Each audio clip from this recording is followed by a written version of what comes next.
Welcome to Golf and the Good Life, your guide to golf travel across the pond. I'm DJ Jones, he is Connor Evers, and today we are going to talk about some upcoming travels that we have going, as well as some of the backstory to how we came to host a little podcast about golf travel. But before we get there, Connor, I know you are in the final countdown to a pretty big trip coming up. Can't wait to talk about it. What's the latest and greatest on your side of the screen? Deej, appreciate it. Yes, our last few groups are overseas as we're currently speaking, kind of finishing last few rounds. Shout out to Jay Askew at Boston Golf Club, actually an old boss of mine at one of my internships in college. And funny enough, they're playing right now. There was a tough, almost a hurricane that kind of came through and broke off up into the Ireland area. So it's some tough weather. It was 40 to 60 mile per hour gusts, but they got through their round at Dundonald off the plane and enjoying themselves. But yeah, all good here at HQ and just looking forward to getting overseas here in a few days. Great stuff. And yeah, I saw some of the stuff on social media and what have you about the weather and the red flag warnings and so forth that were going around. You know, it comes with Links Golf, and that's part of the experience, I guess. You know, obviously we always hope that it's not every day, but the good news is that stuff usually moves through pretty fast. So, okay, so let's talk about your trip. Let's start there, because it's going to impact future episodes and topics and so forth that we cover. So let's lay some of the groundwork. What little I know about it, on the surface, it seems like you're doing exactly what we tell folks not to do, because you're going everywhere. Yes. But where are you going? Yeah. Okay. So I'm gone for approximately 3 weeks. I'm spending 5 nights in Northern Ireland. So from the Slieve Donard all the way up to the Portrush area, Belfast. It's a part of a FAM trip, militarization trip, part of Tourism Northern Ireland. So I'm there for, like I said, 5 nights, and then I'm spending, I don't have the exact number, but few nights in Southwest Ireland. So Doonbeg all the way to Killarney, down to the Kinsale area, and then up to Dublin. So I'm almost circumnavigating the whole country pretty much. So starting in Dublin, ending there. So looking forward to that. I've got Riddle County Down, Portrush, Ballybunion, Waterville, Tralee, Old Head on the mixture. So all the normal suspects of an Irish golf trip. But as you said, not doing what we would recommend, but again, for the nature of how long I'm going to be there for, it makes sense. And I got to see some of these places that I haven't seen yet. Okay. And then from Dublin, I'm heading over to Liverpool, and that's kind of when our Elevate event starts. Elevate, where tour operators as well as suppliers from overseas kind of come together and chat. But there's a little bit of golf, some meetings that go along with it too. So I'm spending time in the Liverpool area. I'm not exactly sure my golf itinerary for a few days, but I've got Royal Lytham and St. Anne's as well as Southport and Ainsdale booked so far. So that's a golf there. And then heading up to St. Andrews for the rest of the event. Looking forward to it. Gone again 3 weeks essentially. So gone for a long time, but looking forward to it. Kind of seeing everything. There's some places I've been, also places I haven't been. Some that we use all the time, is kind of reviewing and making sure all's good, and some new golf courses, and as well as some lodging partners that are coming on board too. So overall, just looking forward to it, and just educational for experience for myself and for the company. So out of that list, where, if you had to name one, where are you looking forward to playing the most?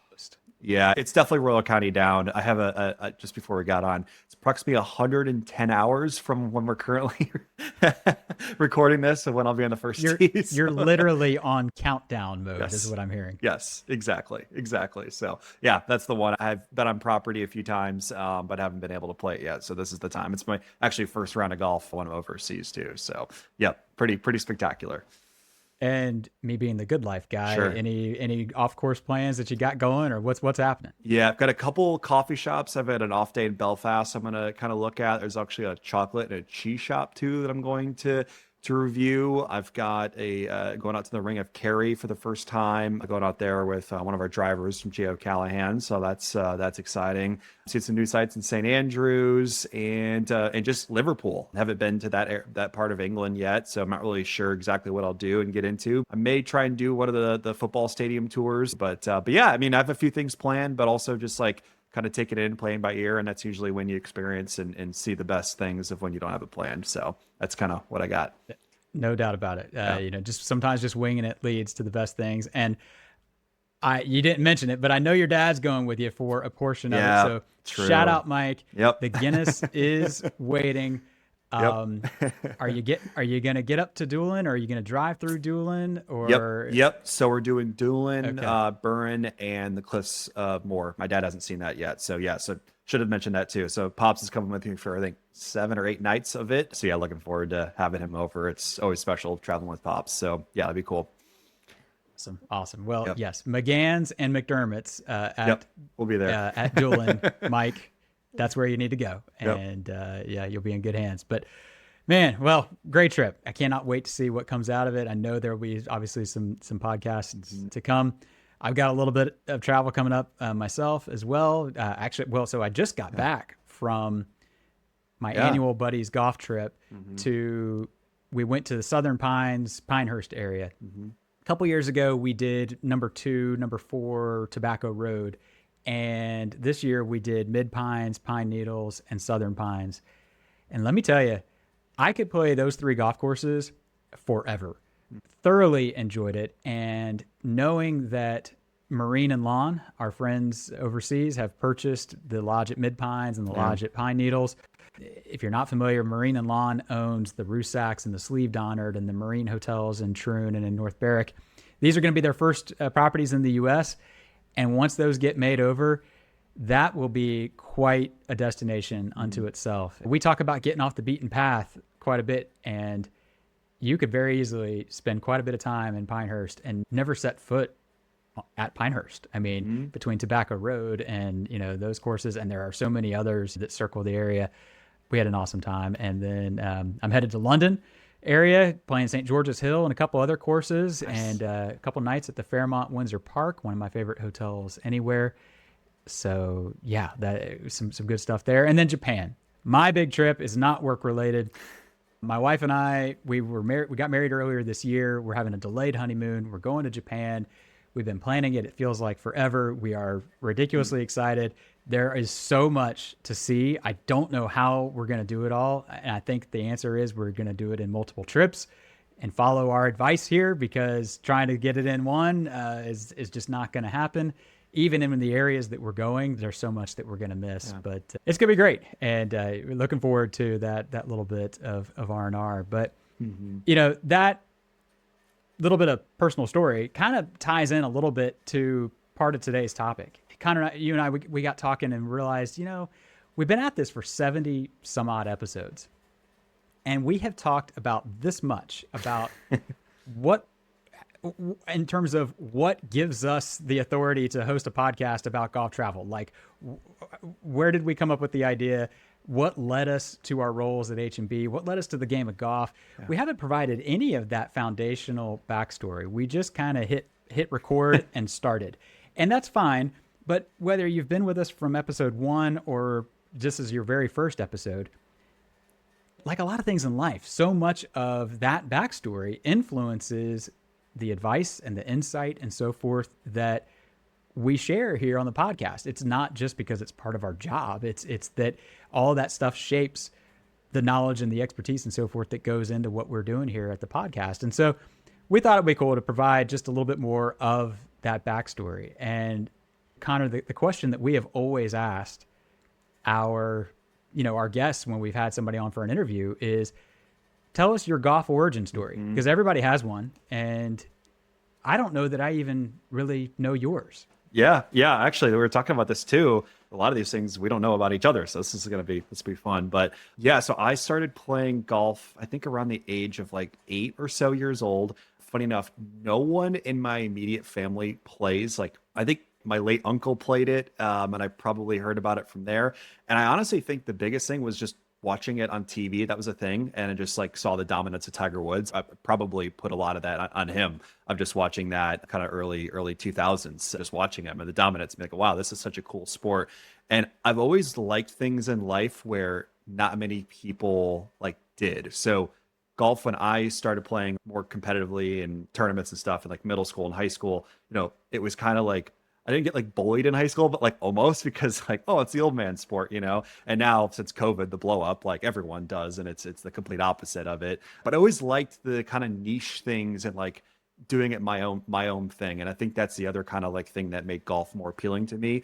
But yeah, started playing at a young age, played at a golf course called Valley Oaks Golf Course in Clinton, Iowa. So I spent a lot of summers there. My mom would drop me off in the morning, pretty much spend all day there putting, chipping. There's a great short game area, 18-hole course, and they also had a 9-hole par 3 course. So I was a junior member there, and it was awesome. I'd spend pretty much all day there. And one thing led to another. I started at the age of 14, 15, started working at the course. So that's kind of when I started learning how the golf industry works, customer service, all those good things. And I mean, that turned into essentially me just, doing and working outside operations at the club to I was managing the golf shop and financials and doing other things. I'd even at night come into the kitchen and I'd, make salads and do the dishwasher and stuff like this. I was like a part of the full operation from food and bev all the way to the golf and management and financials. It was awesome. It taught me so much at a young age in high school. And at that point in time, I knew I kind of wanted to essentially have some type of thing of golf into my life and eventually in my career. And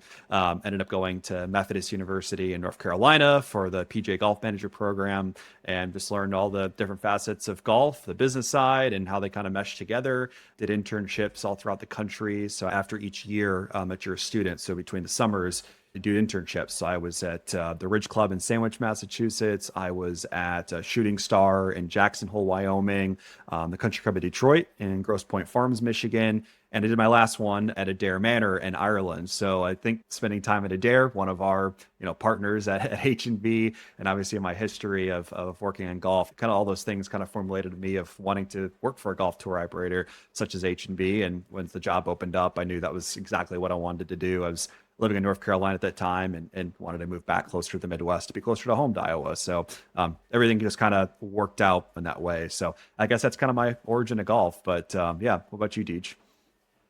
So first off, great stuff. I didn't know 80% of that.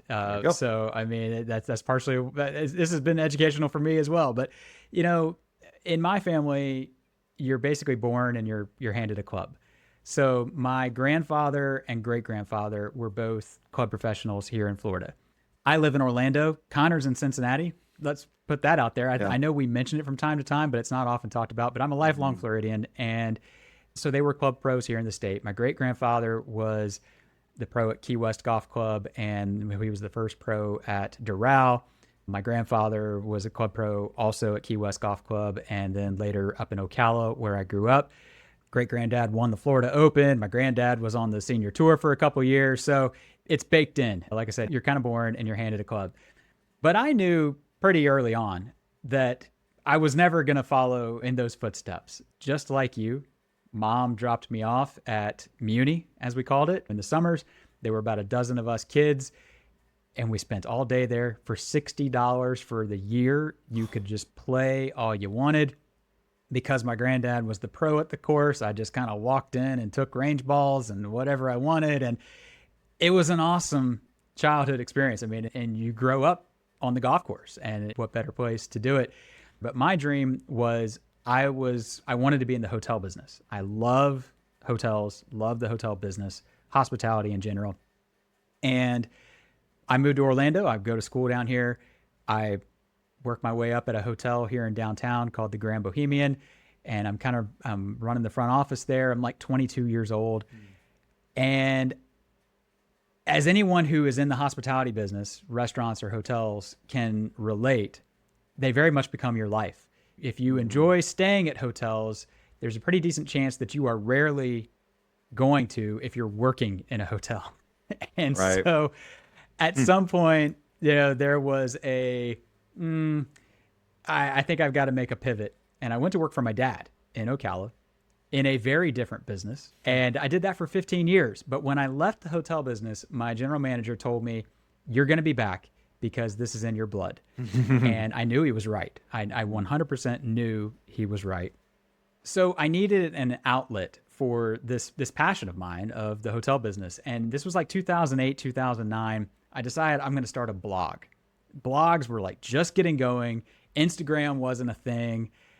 And I'm writing about not only my work experience in the hotel business, but staying in hotels. And I'm reviewing hotels and so forth. I'm kind of a makeshift travel blogger. And I did it for several years and took me to some awesome places. And I was one of the very few people who was writing at the time about golf resorts and so forth. And being here in Florida, it was a natural fit. And in like 2013, our founder, Sam Baker, he gets in touch with a friend of his named Ed Schmidt. Shout out to Ed. And as I understand it, he asked Ed, hey, do you want to manage my social media, which at the time was Facebook and Twitter. And Ed says, no, I'm not your guy, but you need to talk to DJ. And that led me to H&B.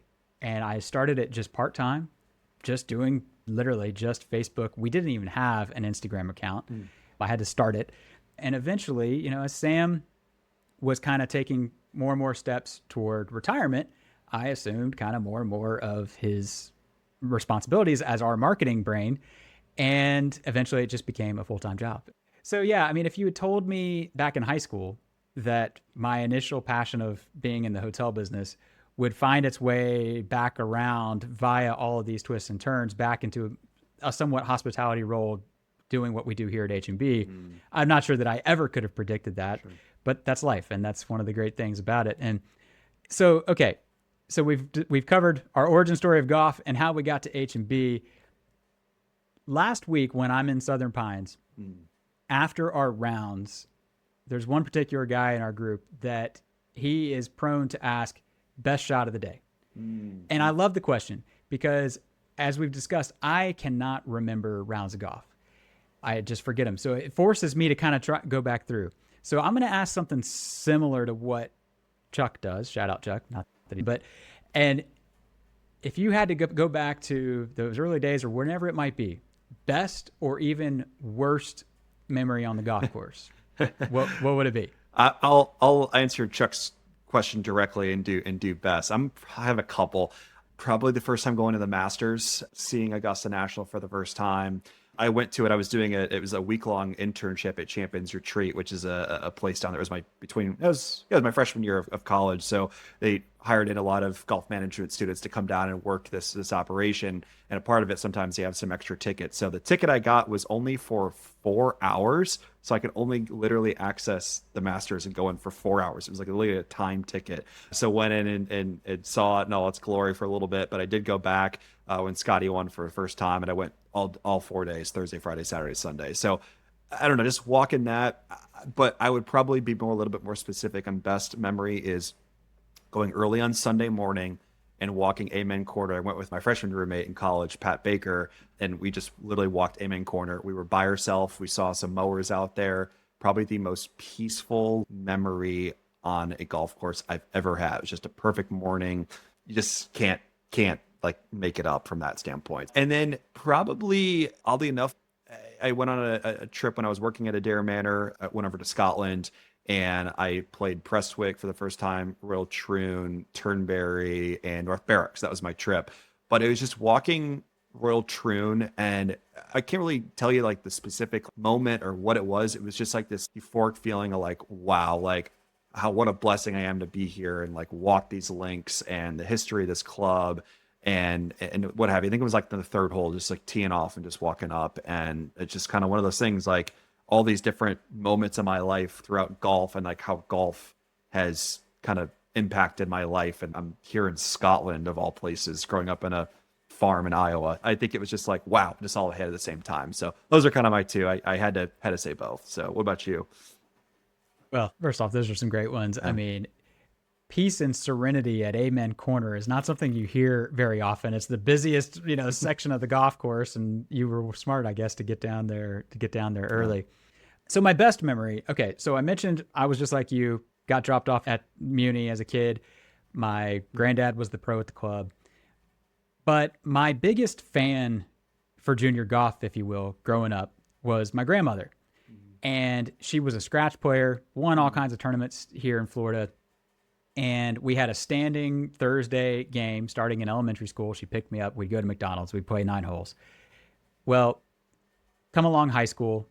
And again, I'm a 40 to 45 golfer on 9-hole matches. That's just who I was. And if I ever started a match and I would be 1 or 2 over, maybe headed to the 9th hole, I would double it without fail. Sure. Breaking 40 for a 9-hole match I just couldn't do it. And breaking 80 was like out of the question. Okay. So freshman year, we come to our county match, and it's every school in the county.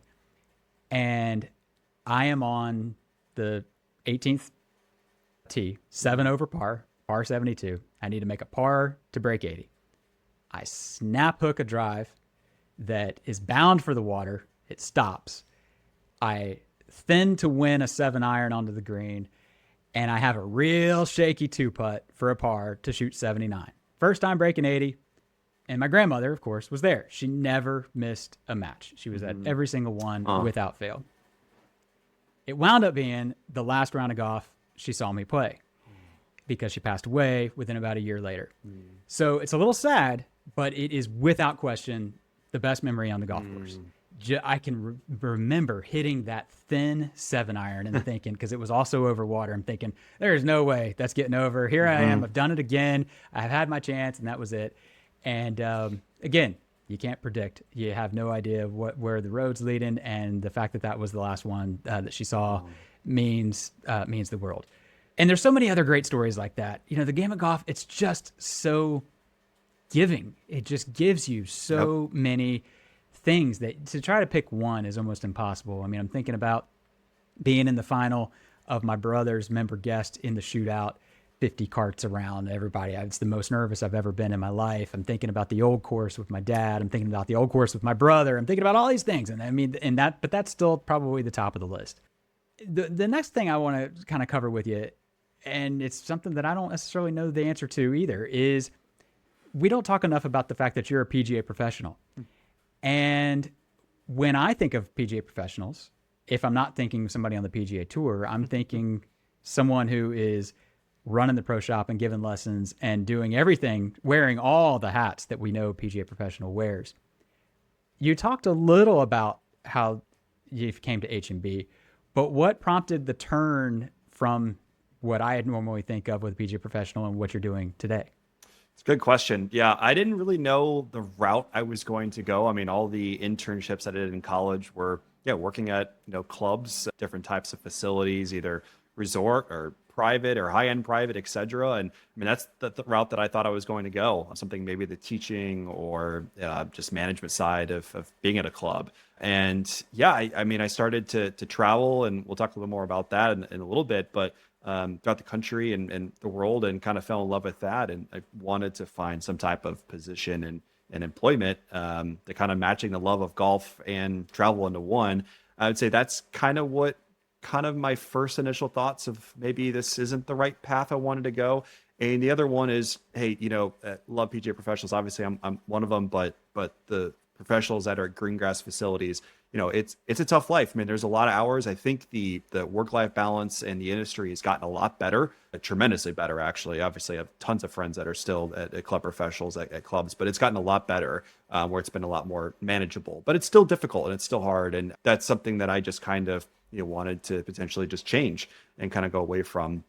Still miss it a lot. I mean, there's times where I'm like, goodness, I wish I was out in the barn, the cart barn, and washing carts, and that all that stuff is fun, and I really enjoyed it, and I still do. But this is definitely the path that I wanted to take. But I would say I also kind of learned, especially when for us and for me when I'm planning a trip, especially for a PGA professional and their membership, I see it from the other side of the table, if you will, quote unquote. I know what they want, what they desire, what their members are kind of expecting from the trip. So it's kind of interesting, the other side of it, but I think kind of what I learned from the greengrass side and throughout travels and planning all that stuff kind of formulates the trips now. So well, okay, so let's talk a little more about your personal travels. How do your golf travels come together, and what do you do when it's time to get away from the office and go hit the sticks? So a couple like groups of friends that I'll travel with, go to some different facilities and clubs around here in Cincinnati. I'm in this one other group. I know we can talk about yours too, Deej, but it's called Pros and Bros. The Pros and Bros Invitational was with my old coworker Brock White at Methodist, and it comes to that name. There are PGA pros on the trip, and there are amateurs, pros, if you will. But we've done Bandon Dunes twice. One year was the year before Sheep Ranch opened. The second year was actually the year it did open, so I was able to play it then. We did the Whistling Straits courses, and then we did, oh gosh, Erin Hills and a few others. So, and then living in North Carolina, working down there and living there, I mean, got to play a lot of the Pinehurst courses too. Once you just played, those are kind of my golf travel trips that I've done outside of GB and I. Throughout here, still plenty more that I want to do. And I kind of mentioned it before too, love to travel, experience different cultures and customs. It's one of my favorite things to do. So my mom actually used to work for Delta Airlines, and our whole family could fly for free, standby tickets. So a lot of times I would, travel on weekends, and I formulated my classes my junior and senior year of college, where I wouldn't have classes on Fridays and I'd be done at like 10. So I get on a 2-3 p.m. flight to Atlanta, and I literally look at the board and pick wherever. And I mean, there was weekends I would literally go to, and I remember one, I literally went to Sao Paulo, Brazil for a weekend. I flew back on the red eye from Sao Paulo back to Atlanta. I went literally right to class, and I studied for the exam I had on the plane coming back, took the exam, went right to bed. So I think Brazil's only an hour ahead of Eastern time, or 2 hours, something like that. But yeah, so it's always in my blood. Love seeing new places. I'm at 33 countries now. DJ, you're at a bunch too. So yeah, travel's in my blood. Again, the golf and the travel just are perfect blend for what I do and what we do too. So Yeah, it's all tied together. And it's funny that your group being the what was it? Pros and Bros. Pros and Bros? Yeah. The Pros and Bros Invitational. All right. So my buddy's golf trip every year, the one I just came back from, is the Rat Trap Invitational. And Rat Trap comes from, so we all grew up playing golf at Muni in Ocala. So it's technically called Ocala Golf Club here in Florida. Everybody calls it Muni. Well, people who play Muni sort of tongue-in-cheek refer to themselves as Muni Rats. So there's a stretch of holes at Muni 2 through 5 that are pretty tough holes. And one year during the tournament at PGA National, or maybe it was Innisbrook, and they've got the bear trap and the snake pit. Well, we said, you know what, we're going to name these holes the Rat Trap. And we really should get a plaque made or something and just put it out there and see if it sticks around. But when it came time to planning these trips, we've referred to it ever since as the Rat Trap Invitational. And it started as just 4 of us going places. We're up to 9, which, for somebody who's in the golf travel business, how do I have a 9-person golf trip? I don't know. I know it's like rule number 1 of thinking terms of 4s, but here we are. So yeah, we just did Southern Pines. Next year, we're doing Erin Hills and Lawsonia. Oh, you didn't tell me links. That. Nice. We just decided it 2 days ago. That's the plan. So the captaincy for our group has started moving around from guy to guy. It used to just be me and my brother and one other guy pretty much planned it. Now each year somebody takes the helm and says, this is where we're going. Last year we were in Park City, Utah. The year before that was Pinehurst. So it's going to jump around. I think my brother wants to take it to Torrey Pines in a couple years. So the Rat Trap Invitational but that's about the extent of the golf that I play in the United States. I mean, I play Winter Park 9 occasionally because I live right around the corner, but most of my golf is played overseas. And it's not to be I'm a links golf snob, but I just love links golf. And it's like, I don't know. I guess obviously we're fortunate that we're there so often that the game doesn't slip too much. I stay just competitive enough to stay competitive or beat my brother and a couple other buddies. And that's, in the end, that's really all that matters. Okay. So we've covered a lot of ground. 3 things about yourself that people might be surprised to learn about you.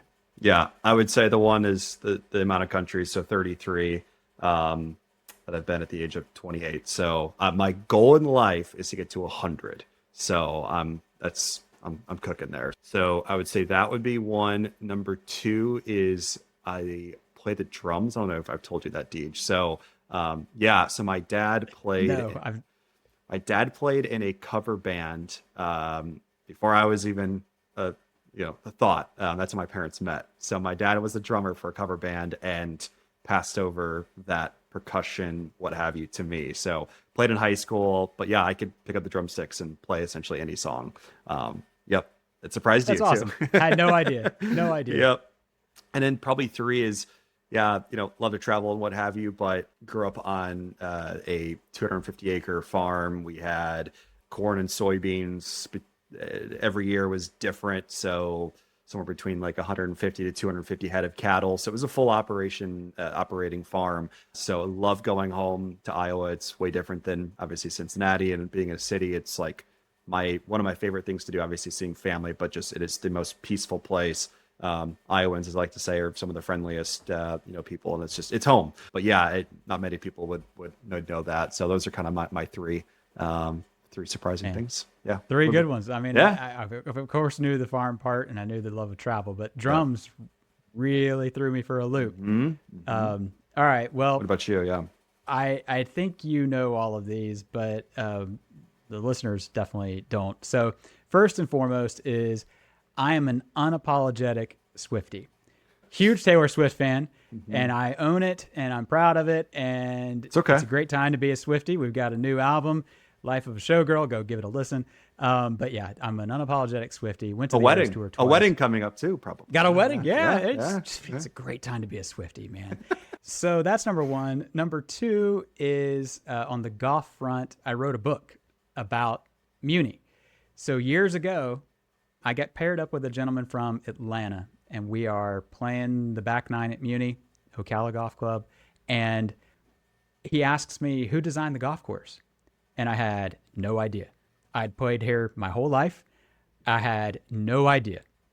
And I'm kind of one of these people that when I get into something, I definitely go down a rabbit hole. And until I have exhausted the topic and the whatever, I'm not going to stop digging. Well, it led to enough information that I'm like, you know what? I'm going to compile this into a book. So I wrote a little book about the course. And then number three would be, I am a big Disney geek. And yes, I live in Orlando. That's not why I live in Orlando. I actually rarely go to the parks. Me being a hotel guy, I love just going to the resorts and hanging out or hopping around the hotels and just, spending the day by the pool, reading the book, or in the lobby and in the lobby bars and so forth.